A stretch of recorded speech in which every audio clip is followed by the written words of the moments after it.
Hello बच्चों, welcome to being man study. तो आज हम शुरू करने वाले हैं क्लास 12 का केमिस्ट्री। बहुत इंपॉर्टेंट क्वेश्चन जितना भी हमको लगता है वो सारे हम इस चैनल में पढ़ाने वाले हैं और सारे का प्लेलिस्ट होगा 2025 करके। अगर केमिस्ट्री करेंगे तो केमिस्ट्री 2025, सोशल साइंस तो सोशल साइंस 2025 जो कि 10th में है, साइंस का होगा तो क्लास 10th का होगा 2025, फिजिक्स का बनाएंगे तो फिजिक्स 2025 और अगर बायो बनाएंगे तो बायो 2025। अब प्लीज सबको वॉच कीजिए। 100% है कि जब आप फरवरी में एग्जाम देके आइएगा बिहार बोर्ड का तो आप हमारे चैनल पे जरूर कमेंट करने आए थैंक यू सर, क्योंकि हम जो आपको क्वेश्चन पढ़ाने वाले हैं वो सारे के सारे आपके बोर्ड एग्जाम में काम आने वाले हैं। एक भी ऐसा क्वेश्चन नहीं है यहाँ पे हम व्यू कमाने के लिए नहीं है, ना ही पैसा कमाने के लिए हैं। हम आपसे कुछ भी नहीं कमा रहे हैं, बस हमारा एक ही काम है, अगर आप समय दे रहे हैं तो हम आपके समय को बर्बाद नहीं होने देंगे। तो चलिए शुरू करते हैं। डायलिसिस क्या होता है? ये पहला क्वेश्चन है। डायलिसिस ब्लड को फिल्टर करने का जो काम करता है ना, उसी प्रोसेस को हम लोग बोलते हैं डायलिसिस। जब हमारा किडनी वर्क करना है, यानी किडनी से फिल्टर करते हैं ब्लड को। आप जरा समझेंगे आखिर किडनी से फिल्टर कहां से होता है। तो किडनी के अंदर में होता है नेफ्रॉन। क्या होता है? नेफ्रॉन, जो हमारे किडनी में लाखों की संख्या में अवेलेबल है, करोड़ों की संख्या में अवेलेबल है। और उन नेफ्रॉन में एक जगह होता है जो कि हम अब आपको दिखाएंगे तो बेहतर तरीके से आप समझ पाएंगे। ये हमारा मूल शरीर है जिसमें से ये आपको दिखाई दे रहा है किडनी, है ना। और ये वाला जो लाइन देख रहे हैं, जो दिख रहा पाइप, ये हमारा पेशाब के थैली का है, ठीक है, जिसको हम यूरेथ्रा बोलते हैं और इसी से यूरिन बाहर आता है। अब ये जो किडनी है इसको हम थोड़ा और बेटर तरीके से समझेंगे। ये देखिए किडनी बिल्कुल राजमा की तरह, ऐसा लग रहा है हम राजमा खाने वाले हैं, ठीक है। हमारे बिहार में अगर ऐसा प्रोसेस रहे तो किडनी निकाल के खा लेगा, तब देखने में लगता है राजमा। राजमा होता है छोटा सा, किडनी का साइज जितना आपका मुट्ठी होता है उतना ही बड़ा होता है। अब देखिए इसमें दो नस दिखाई दे रहे हैं, एक का काम है ब्लड लाना, दूसरे का काम है ब्लड ले जाना। अब इसको और थोड़ा अच्छे से समझेंगे तो ये सब जो देख रहे हैं ये सारा नेफ्रॉन है, और नेफ्रॉन जो है ना इसमें सेल के टाइप में होता है और उसी में ब्लड फिल्टर होता है, ठीक है बच्चों। मतलब असली जो ब्लड फिल्टर होता है वो कहां से होता है? नेफ्रॉन से होता है। अब देखते हैं नेफ्रॉन कहां है। ये देखिए, ये आपका नेफ्रॉन चित्र बनाया है, ठीक है। आप इसको सही से देखेंगे, इसमें थोड़ा थोड़ा फटा फटा लग रहा है। चलिए काम करते हैं, इसका नॉर्मल वाला फिगर देख लेते हैं। ये देखिए नेफ्रॉन का, ठीक है। अब ऐसे ना बहुत सारे हैं हमारे एक छोटी सी किडनी में, यानी एक मुट्ठी बड़े किडनी में लाखों नेफ्रॉन है। और नेफ्रॉन का जो ये वाला पार्ट है ना, इसी का काम है ब्लड का फिल्टर करना। और ब्लड फिल्टर करने के बाद ये फिर से क्या करता है हमारे बॉडी के शरीर में, हमारे बॉडी में उसको फ्लो कर देता है, यानी लगातार इसमें फिल्टर होने की प्रक्रिया जारी रहती है। उसी ब्लड में से जो वेस्ट वाटर होता है वो धीरे धीरे इस पाइप के माध्यम से हमारे यूरेथ्रा में चला जाता है, जिसको हम बोलते हैं यूरिन, यानी कि पेशाब। अब आपको समझ में आ गया होगा कि आखिर ये डायलिसिस की प्रोसेस होती क्या है। अब अगर किसी को डायलिसिस हो गया तो क्या करेंगे? मतलब जो शराब पीते हैं उनका किडनी वर्क करना बंद कर देता है, तो वहां पे डायलिसिस की प्रोसेस करनी पड़ती है। शुगर पेशेंट जो होते हैं उनके अंदर में भी ये प्रक्रिया होती है, जिसकी वजह से हमको डायलिसिस करना पड़ता है। डायलिसिस अलग अलग तरह के हो सकते हैं। अगर बहुत हेवी डायलिसिस है तो आपको सप्ताह में 3 बार 2 बार करवाना ही पड़ेगा ब्लड का सफाई। और अगर आपका नॉर्मल डायलिसिस है तो महीने में 2 महीने पे भी करवा सकते हैं। अगर आपका मीडियम में है, जो मतलब कि किडनी ऐसा है कि 2 महीना 3 महीना मेंटेन कर रहा है लेकिन और फिर नहीं कर पा रहा, तो ठीक है, उस बीच में हम 3-4 महीने पे भी डायलिसिस कराते हैं। और इस प्रोसेस में लगभग 4 से 5 हजार रुपए का खर्चा आता है।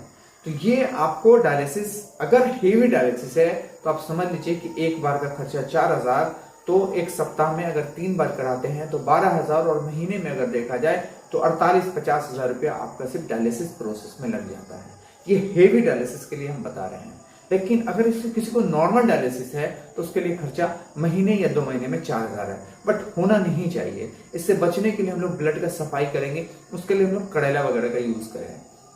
जो भी होता है हम न्यूट्रल खाएं, कोई गलत चीज का यूज नहीं करें, खासकर शराब वगैरह का सेवन ना करें, जिससे हमें ये सब प्रॉब्लम नहीं झेलनी पड़ेगी। बहुत बुरी बीमारी होती है, आप नहीं झेल पाइएगा। इसलिए प्लीज इसको बढ़िया से समझें कि आखिर डायलिसिस का जो प्रोसेस होता है वो हमारे लाइफ में किसी मशीन के माध्यम से ना हो करके हमारा किडनी ही उसको बेहतर तरीके से कर सके। उसके लिए हमें स्वस्थ खाना पड़ेगा और स्वस्थ रहना पड़ेगा। चलिए अब हम देखते हैं क्या है dialysis. Means separating waste materials from the blood, यानी अपहरण का मतलब होता है रक्त से अपशिष्ट पदार्थों को अलग करना। अपशिष्ट क्या यार, हमारे ब्लड में जो अपशिष्ट पदार्थ हैं वही तो यूरेथ्रा में आता है, यानी यूरिन बन करके पेशाब के रूप में हमारे शरीर से बाहर आ जाता है। उनको बाहर करने का जो काम करता है वो कौन है, डायलिसिस के माध्यम से ही होता है। अगला पॉइंट है इन medical science it is called dialysis. इसी को मेडिकल की दुनिया में डायलिसिस के नाम से जानते हैं। It is an artificial method of blood purification, यानी यह रक्त शोधन की कृत्रिम विधि है। डायलिसिस जो है रक्त को सफाई करने यानी साफ करने की एक कृत्रिम विधि यानी आर्टिफिशियल विधि है। When a person kidneys are not functional properly, dialysis is needed, यानी जब किसी इंसान का किडनी सही तरीके से काम नहीं करता है तो उनको डायलिसिस की जरूरत पड़ जाती है। अब आते हैं यहां पर डायलिसिस की प्रक्रिया क्या है। तो डायलिसिस में एक मशीन शरीर से खून निकालता है। It is filterise through the dialyser, यानी डायलेजर के माध्यम से उसको फिल्टर किया जाता है, साफ किया जाता है। The clean blood is then sent back into the body, यानी साफ किया गया जो खून था उसको फिर से उसके शरीर में डाल दिया जाता है। This process takes 3 to 5 hours. इस प्रक्रिया को पूरा होने में 3 से 5 घंटे का समय लगता है। और dialysis can be done 3 times a week in a hospital और डायलिसिस सेंटर। तो ये ऐसा हो सकता है जो बहुत ज्यादा हेवी डायलिसिस है, तो उसके लिए ये आप देख सकते हैं। नॉर्मली इससे हमारा क्या होता है, ब्लड निकला और फिर ये फिल्टर होने के बाद ब्लड हमारे बॉडी में एंटर कर दिया जाता है। तो इसी प्रोसेस को हम डायलिसिस कहते हैं। और उम्मीद करते हैं कि आपको ये डायलिसिस बहुत अच्छे तरीके से समझ में आ गया होगा। चलिए दूसरा क्वेश्चन है, ZNO ठंडा में उजला होता है एवं गर्म करने पर पीला हो जाता है, व्याख्या करें। तो ऐसा करते हैं, ZNO को जब हम गर्म करेंगे तो इसका जो ऑक्सीजन है ना वो वहां से क्या होता है, निकल जाता है, यानी त्याग देता है, ठीक है। और उस निकलने के लिए यानी रिलीज जो हो जाता है, इसी प्रोसेस के वजह से वो हमको पीला दिखाई देता है, यानी येलो दिखाई देता है। ZNO is white in cold and becomes yellow on heating because on heating ZNO is it release oxygen, oxygen मतलब वो को रिलीज कर देता है and goes into the inertial space, और वो कहां चला जाता है, अंतराकाशीय स्थान में चला जाता है, ठीक है। which it appears yellow, इसी वजह से हमें वो क्या दिखाई देता है, पीला दिखाई देता है। उम्मीद करते हैं आपको ये भी समझ में आया होगा। चलिए हम नेक्स्ट क्वेश्चन पे चलते हैं। आय हाय हाय, भोजन परिरक्षक क्या है, उदाहरण दें। What is preservatives of food? ठीक है, सबसे मेन इंपोर्टेंट चीज समझिए। लेज खाए हो, खाना मत मना कर रहे हैं, बट छू छू के देखते होगे भाई किसमें फूला हुआ है। अरे भाई उसके अंदर में गैस भरा हुआ, नाइट्रोजन। खाने के लिए तो थोड़ा सा ही है, लेकिन उसकी वजह से वो बचता है। वही चीज अगर सुई से तुम भूंक दो, उसमें का गैस अगर निकल गया तो उसका स्वाद बदल जाएगा, ठीक है। तो यही है, यानी भोजन के परिरक्षक क्या है, उसका रक्षा करने वाले को परिरक्षक कहते हैं। जैसे मान लीजिए यहाँ पे कहा गया, ये देखिए कॉमन साल्ट जो नॉर्मल है NaCl, उसका यूज अगर हम करें मीट पे, मछली पे, अचार पे, तो वो खराब नहीं होगा, उसका हम यूज ज्यादा दिन तक कर सकते हैं। उसके बाद शुगर सिरप जैसे सेब, आम, आंवला इत्यादि, या फिर आप लाल मोहन मिठाई अगरम बगरम एकदम चाप चाप के खाते हो, वो सब बर्बाद नहीं होता, इसलिए क्योंकि उसमें क्या होता है ना, शुगर सिरप होता है जिसकी वजह से उसमें ना बैक्टीरिया नहीं बन पाता है। बैक्टीरिया बनेगा तभी ना खराब होगा, तो वो बच जाता है। उसके बाद आते हैं सोडियम बेंजोएट। कोल्ड ड्रिंक्स वगैरह पीते हो, कभी देखते हो 3 महीना पहले का पैकेज है, 2 महीना पहले का पैकेज है, लेकिन वो खराब नहीं होता। उसका कारण क्या है, सोडियम बेंजोएट लगा हुआ है। यानी जो हम फूड खाते हैं उसका जो रक्षा करता है, उसका जो देखरेख करता है, उसको ही हम लोग बोलते हैं फूड प्रिजर्वेटिव, यानी कि भोजन परिरक्षक। कोई दिक्कत नहीं है बच्चों, आई थिंक आपको समझ में आया होगा बहुत बेहतर तरीके से।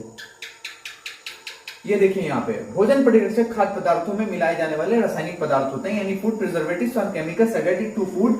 This substance prevent food items from spoiling by stopping the growth of micro organism, यानी ये पदार्थ सूक्ष्म जीवों की वृद्धि, सूक्ष्म जीव मतलब छोटे छोटे जो जीव होते हैं वो, उसकी वृद्धि को यानी डेवलपमेंट को रोककर खाद्य पदार्थों को नष्ट करने से बचाता है।